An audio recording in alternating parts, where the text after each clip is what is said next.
อันตราย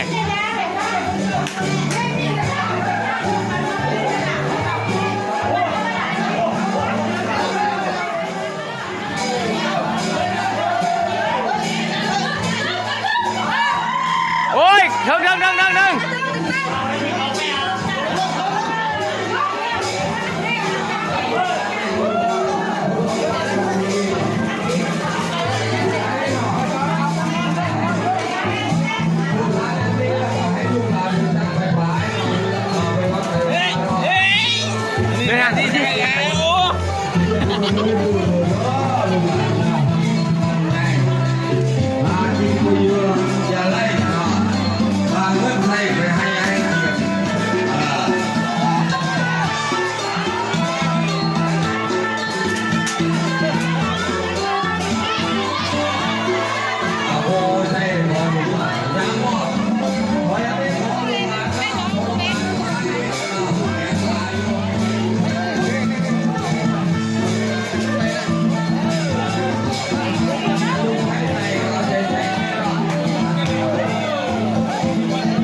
แมนเอาเลยพัดเอาเลย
มานั่งแล้วมองไม่ดาวเดียวบนน้ำสักนิดปัฒนาเอาดาวคนใส่ใจเพื่อและอันว่าปัฒนาเนี่ยโมไอ้ปัสสเนี่ยตั้งสันเตียเลียมผู้ที่มีพยาปัญญารักษาก็บ่ประมาณในการชันเกี่ยวนี้ละผ่านดับทุกดับสิ่งอย่างกายสันตกรรมสางงมทั้งมวลทั้งเมื่อพระองค์เจ้าก็อุปมาสวรรค์พัฒนากุศลเยวังตัวที่ยังปีทักที่ยังปีไปจะใจหัวใจเลยเบาเห็นงานรักรักทั้งหลายที่ว่าปวดหัวบ้านหลานาไหนที่เยี่ยไหนเนี่ยไหนที่ฐานนั้นเจ้าที่เหตุเจ้าภาวนาก็เป็นพัฒนาเป็นเสียวว่าบัวเสียวว่าราก็พัฒนาเป็นภาวนามาลัยตนาทุงาสินาใสมีเส้นประกอบไปด้วยเหตุอิทธิเลียดูใน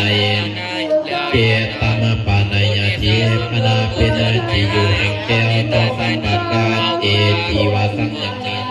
ในนาม หล่อบุญหล่ออันกาบุญหล่อใส่แก้วเทียนรวมเป็นสงสารเหตุ